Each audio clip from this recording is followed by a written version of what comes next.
we're gonna start with the frame here.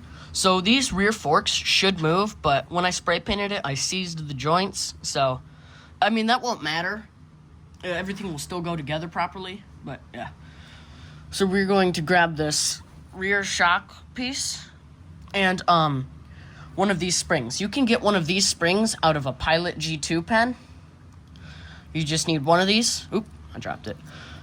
So you're going to slide this onto the bigger peg of the suspension. And you see this little square right there? Here, let me turn on the lights. Oh. That should be better. Alright, you see that little square right there? You're going to slide this onto that square. So, you're going to take some super glue, and you're going to put a precision point on it, because you're going to need it for these small parts. You're going to put a little drop right there. Just around it.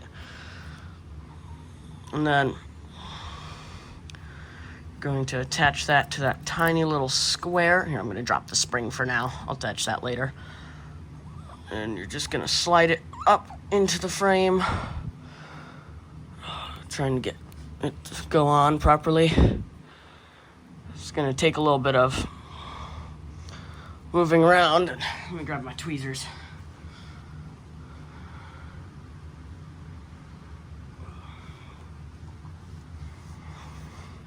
I'm just gonna put it up onto there. Just gotta wiggle it back and forth until it sticks. There. Now you're gonna want to let this dry before you put the spring on, because that spring will knock it out of place when it's not dry. So we'll let that dry for now. Alright, so once that's done drying, you're going to take the Pilot G2 spring out of this pen, and you're gonna use your tweezers. So you're going to go a couple rings in, going to squish, and gotta compress the spring so you can fit it up inside the frame. And this won't be an issue if your frame isn't seized, the rear fork joint, but mine is, so it's gonna be a little bit more of a pain to get in there. But yeah. Alright, so when you get that spring in there, it should look like this. Should be on that peg down there. And you should have your oil reservoir pointed out towards these two spikes. So right in the middle there. So next, we're going to throw the battery cover on. That should go right here on this bar. Let me get back in frame. So you're going to take this hook right here. Now this is a hinge, so do not glue this part. Alright, when you get this battery cover attached, it should be able to open just like this, because of that little hinge. And make sure, do not glue this part. Alright, so up next, we're going to put the battery in. So this just slides through the top. It's going to take a little bit of work to get it in there. But once you get it straight, it should slide right in there. Gotta make sure it's not caught on anything. And just push it down. See? Slides right in there. Battery cover goes over it. And that's how you put the battery in. Up next, we are going to put the foot pegs in. So, make sure you put the left one on the left and the right one on the right. This is the right one. You're going to look at these two dots right here. And these two. And you're going to attach that and use glue. So, alright, make sure you don't put too much glue, and it should look like this. Now repeat the step on the other side. Alright, when you're done, the foot peg should look just like this. Now sit and let this dry for a minute. Alright, so next you're going to glue on the motor controller. That goes right in there. So I did take the battery out so that I could squeeze the motor controller to the frame. But make sure that this is flush with the frame. just like that. Once you have the motor controller on, you can put the motor on. Make sure this little scoop thing is facing towards the motor controller, and then just put this little clip on the center bar right there. Once the motor is dry, we can slip the fender on right here, right onto this notch where the forks are. Alright, so once you've done all the gluing and everything's dry, you can slip the seat on. So you just want to align these two lines with these two points sticking out here. It just snaps right into place. Alright, so before you glue, you want to make sure you can open your battery holder thing and make sure it's not in the way, and now you can glue the seat in place if you want.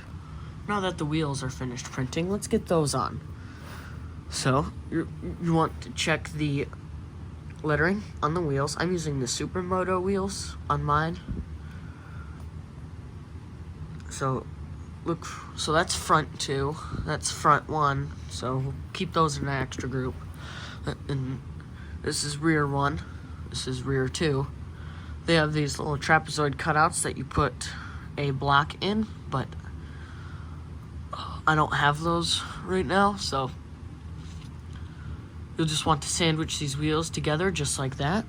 I'm going to put glue on this because I don't want it falling apart, and also because I do not have the trapezoid cutout or blocks to put in. So we're going to put those together just like that.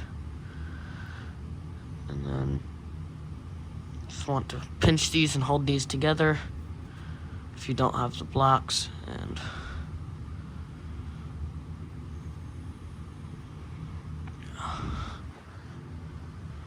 now that this tire is glued together, let's glue the front tire for later when we assemble the forks. On the rear tire, on one side, you're going to put a brake disc, and on the other, you're going to put a gear. Now that we have our rear tire assembled, we will attach it to the main frame of the bike with the rear axle piece. Alright, so first you're going to make sure the gear is on the left side and that the brake pad is on the right side. So you're going to carefully slide that on there. And then you're going to grab your rear axle and you're going to slide it all the way through to the other side. Then make sure it goes all the way through. Once you have your axle all the way through, you're going to put a little bit of glue. Don't put too much or you'll lock that wheel in place. On this side of the axle and on this side of the axle, just to make sure it doesn't fall out. I did forget to hit record, but I do have this right here.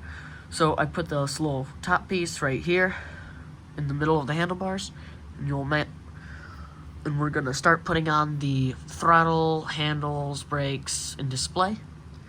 So first, we're going to grab our display and put it onto the left side of our handlebar. Once you have it all the way in to where it curves, you're going to want to put it in place with a little bit of glue and then let that dry before you do anything else. Once that's dry, we want to put our left brake on next. That just slides right on there, and then put glue on it as well. Once you have that brake attached, we'll attach the left grip. I have already attached it right there. The difference between the left grip and the right throttle is that the throttle has a bigger lip on the bottom side, as you can see there. And now we have the left side of the handlebar complete. So you'll slide the right brake on, and then you'll slide the right throttle on, and then you'll glue that all together. And make sure everything is parallel with this right here. So make sure everything, or all the brakes are lined up. Now we are going to start building our forks. So you'll need this piece and both of these. Now at the bottom of these, there are two little spots that stick out, and you can see there's two little keyholes right there. That stops the shock from coming out upwards. So you're going to want to slide this in up with the keys on the bottom, and make sure you line the keys up with that. Once you have those slipped in there, make sure they move freely. If they do move freely, then you're good to move to the next step. If they get stuck, just move these back and forth until it knocks all the debris out, and until they're loose. And what you can also do is you could put a small drop of WD-40 in each one of these holes. Then after that, you put these gold springs in. I got I found to be perfect for the front fork suspension. I got these out of the Skillcraft pens. You can get the gold springs out of here. But yeah, you'll slide those down there. You can see that they fill it up perfectly. And then you'll put these caps on for the forks. Once you have both those end caps on your suspension, you'll want to glue them in place. Very small amounts of glue, so that's... Oh. Then you can see. Ooh. You can see that the springs work. Now we'll move to the next step. Now we're going to put on the steer bar, so we're going to slide that through and make sure all three of these poles are even with each other, and then glue right here, right here on these two side poles. Not too much though. Once that's done drying, you're going to want to take the hull frame you just built and slide the center steering bar all the way through. Make sure it moves as well. After that, you're gonna want to slide your handlebars onto all three of those bars. Make sure they're all lined up. Once you have those three handlebars on, you're going to want to glue each one of these, but not too much glue in the center one. And now you're going to take your front tire from earlier, put it onto your front forks, and then slide the front axle through. And then you glue the front axle, and then you have your completed surron. Look at that. Hours of work.